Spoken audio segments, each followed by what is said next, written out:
aí, galerinha, tudo bem? Professora Tati na área, só que agora com ensino religioso, né? A gente estava falando nas últimas aulas sobre cultura. E esse vídeo vai ser um vídeo para a gente resumir, dar aquela relembrada também no que a gente estava falando em sala de aula. Primeiro, o que é cultura? Como é que a gente pode definir essa palavrinha? Qual que é o significado dessa palavrinha?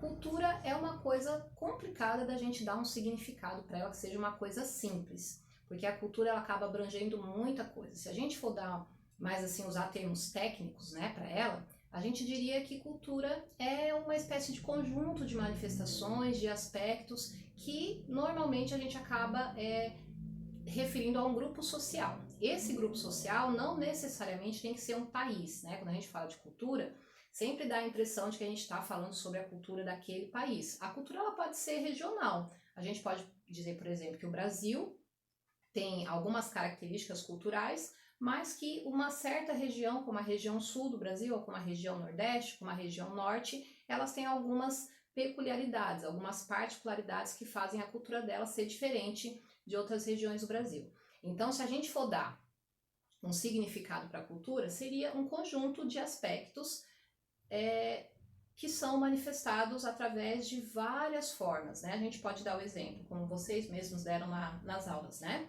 A gente pode citar a culinária, a gente pode citar a música, a gente pode citar a dança, a gente pode citar a pintura, a gente pode citar a música, a gente pode citar a religião, a língua, né? Então, se a gente começar a falar que a gente não termina mais esse vídeo hoje. Então, tem muita coisa que a gente pode colocar sobre essas formas, esses aspectos, essas manifestações de um grupo social. E a gente poderia ir afunilando isso, deixando menorzinho, até chegar, por exemplo, na cultura de uma empresa. Às vezes uma empresa, ela pode ter uma cultura que é uma coisa só dela. Então, cultura é uma coisa muito abrangente.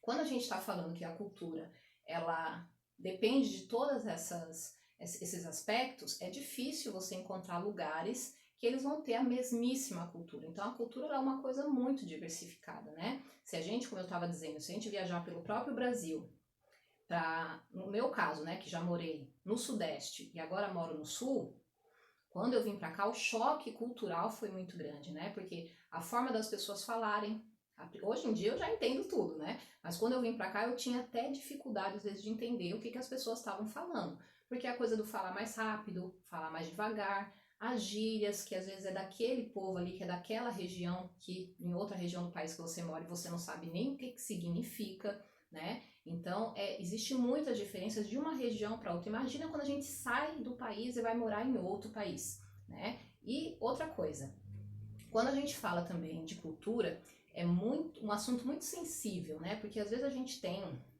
isso às vezes é do próprio ser humano, né? Da gente olhar para outros povos e falar, que povo estranho. Eles têm um jeito estranho, né, de comer. Olha, as comidas deles são estranhas. Eles têm um jeito estranho de se vestir, porque até a forma de se vestir também é cultura, né? Também é cultural. Então, será que existe mesmo? Será que a gente poderia classificar uma cultura que seja superior ou que seja inferior à outra? Complicado, né? Porque uma vez que a gente começa a colocar a nossa cultura sobre outra cultura, dizer que a nossa é melhor, que a nossa é muito mais bacana, que a nossa é muito mais divertida, que a nossa tem mais cores, que a nossa é mais... A gente está fazendo uma coisinha que se chama etnocentrismo. Etnocentrismo é quando a gente tenta de alguma forma colocar a nossa etnia, portanto, o nosso povo, portanto, a cultura do nosso povo, como se ela fosse o centro e todas as outras fossem periféricas, fossem assim, afastadas da nossa, porque a nossa é muito melhor, por isso a nossa está no centro. Então, quando a gente tem esse tipo de pensamento, é meio complicado, porque é muito difícil você comparar culturas, né? Eu lembro que na sala de aula a gente usou uns comparativos, assim, a gente falou, por exemplo, de países do Oriente Médio, né? Alguns que são até mais radicais com algumas coisas culturais, assim como a questão da vestimenta, que às vezes a gente vê aquelas mulheres usando aquela burca, né? Que às vezes tem só aquela telinha no olho, mas cobre todo o restante do corpo, né? Em alguns lugares a burca é mais de boa, cobre mais aqui a boca, mas os olhos ficam à vista, mas mesmo assim elas têm que usar o véu cobrindo o cabelo. Então às vezes a gente olha para eles e fala, nossa, tipo, Ai, eu não queria ser mulher lá e usar essa burca. Mas da mesma forma eles olham pra gente e vê a gente assim com as roupas que a gente usa aqui, calça jeans, às vezes uma calça jeans mais agarrada, uma blusinha mais curta, eles também devem olhar pra gente e falar, ai, vestimenta esquisita, né? Então, quer dizer, é complicado quando a gente tenta comparar a nossa cultura com outra. Na verdade, isso não deveria acontecer. A gente deve ter curiosidade, né? Estudar as outras culturas, ver quais são as diferenças, mas fazer comparativo no sentido de colocar uma cultura como melhor do que a outra, isso é etnocentrismo e não é uma coisa legal, né, gente? Mesmo porque quando a gente estuda história, agora lá puxando para dar aulinhas de história, a gente percebe que as vezes que isso de alguma forma aconteceu durante o curso da história, né, onde algumas culturas tentaram se sobrepor sobre as outras, não deu coisa boa não, gente, deu coisa ruim. Então, assim, acho que não é uma coisa legal. Vamos supor, na sala a gente falou sobre a eugenia, né? A eugenia a gente entende como uma tentativa de limpeza de raça, vamos dizer assim, né? De etnias. E a gente tem alguns exemplos aí que a gente pode utilizar lá das nossas aulas de história, né? A eugenia, ela pode ser, se vocês forem dar uma pesquisada, ela pode ser positiva ou negativa. Positiva eu fico meio... Será que dá para dizer que existe eugenia positiva? O que seria eugenia positiva? Vou dar um exemplo aqui. Se você pega... Isso já aconteceu, inclusive, aqui no Brasil, tá? Você pegar o povo brasileiro, como já aconteceu alguns séculos aí atrás, e você olhar o povo brasileiro e dizer assim, nossa, a formação desse povo é de índios, descendente de escravos, acho que não vai dar uma gente muito boa não, né? Vai dar uma gente feia. Então vamos fazer assim, vamos pegar uns imigrantes, pegar um povo europeu, né? Vamos pegar uns italianos, vamos pegar, sei lá, uns alemães, uns portugueses, vamos dar uma misturada nesse povo, trazer esse povo para cá, para dar uma misturada aí com esses índios, com esses descendentes de escravos, para ver se fica um povinho melhor. Parece feio assim a gente falando, mas isso já aconteceu, tá, gente? Inclusive aqui no Brasil. Então essa seria a tal de eugenia positiva. Você olhar para um povo, achar que é um povo que é uma etnia fraca, que é uma etnia com os costumes que não são muito legais, com umas características até físicas que não são muito legais, e tentar dar uma mudada misturando com outras etnias, tá? Isso é eugenia positiva. Aí tem a eugenia negativa, essa é muito pior. Aí a gente deu o exemplo na sala, quem não se lembra, a gente deu o exemplo do nazismo, né? Quando a gente fala, por exemplo, da questão da limpeza lá que foi feita durante a Segunda Guerra em relação aos judeus e aos ciganos e outras etnias, né? Por quê? Porque naquela época da Segunda Guerra Mundial, os alemães, não só os alemães, né? Mas liderados lá pelo Hitler, que na verdade era austríaco, né? O Hitler, ele acabou perseguindo essas etnias e acabou cometendo genocídios horríveis ali, com essa defesa de que a raça ariana, né, que a raça deles era melhor, portanto a cultura deles era muito melhor, e ela deveria acabar dizimando as pessoas que eram pertencentes a outra cultura.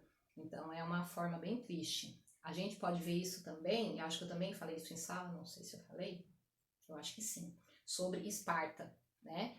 Se vocês lembrarem lá da história da Grécia, de Atenas e Esparta, lembra que a gente sempre fala que Atenas tinha características bem diferentes de Esparta, e eram ambos cidades polis que eram gregas, né? Mas como se fosse Atenas muito mais ligada às questões filosóficas, né, às questões da própria sociedade, da democracia, e Atenas era um povo mais voltado para a guerra, né? E por eles serem um povo mais voltado para a guerra, a gente tem em Atenas, por exemplo, a questão de que quando eles percebiam que alguma criança, né, alguém ali da prole dos espartanos tinha nascido com algum problema físico, eles às vezes já davam um jeito de matar, ainda novo, porque eles achavam que de alguma forma aquela criança que nasceu com algum problema físico, ela pudesse estragar as próximas gerações. Né? E como eles eram um povo voltado muito para a guerra, eles achavam assim, o que vai servir uma pessoa com problemas físicos, ou cego, ou sei lá o que, para um povo que é guerreiro. Então eles acabavam limpando a raça dos espartanos, se desfazendo dessas crianças, né? Jogando lá dos penhascos. Então é uma coisa bem triste. Eugenia acho que nunca é legal, né? Nem a positiva, muito menos a negativa, né? Deu para entender o que é eugenia, positiva e negativa? Ok. Outra coisa, quando a gente fala de cultura também, agora vamos falar de uma coisa boa, né? a gente pode falar de vários conceitos, como a gente falou, de vários aspectos, né? Da dança, da religião, da música, da fala, da nossa língua, né? Enfim, a gente pode citar várias coisas.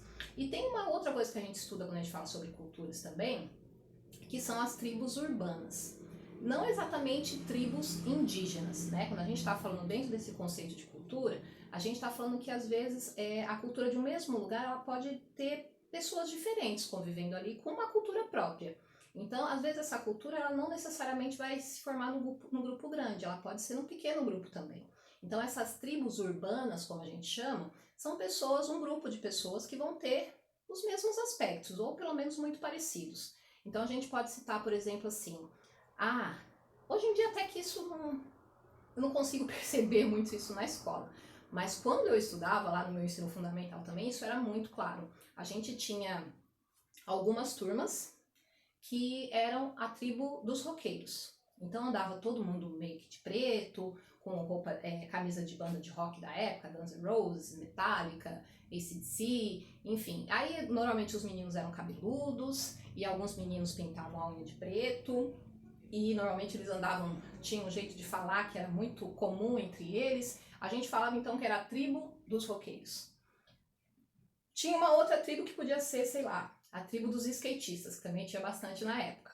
E eles também tinham um jeito peculiar, né? O corte do cabelo, que não era nem comprido nem curto, eles tinham aquelas bermudonas largonas, os tênis, que normalmente o formato do tênis era o mesmo, o estilo da sola do tênis era a mesma, e normalmente estavam com o skatinho ali do lado, e a gíria, o jeito de falar era o mesmo, gostavam das mesmas músicas. Então, isso eram algumas tribos que a gente tinha dentro da própria escola. Então, a gente pode dizer que aquela escola tem uma cultura, né? Mas dentro daquele espaço existem vários grupos culturais diferentes, que são essas tribos urbanas que a gente fala, os skatistas, os roqueiros, os funkeiros.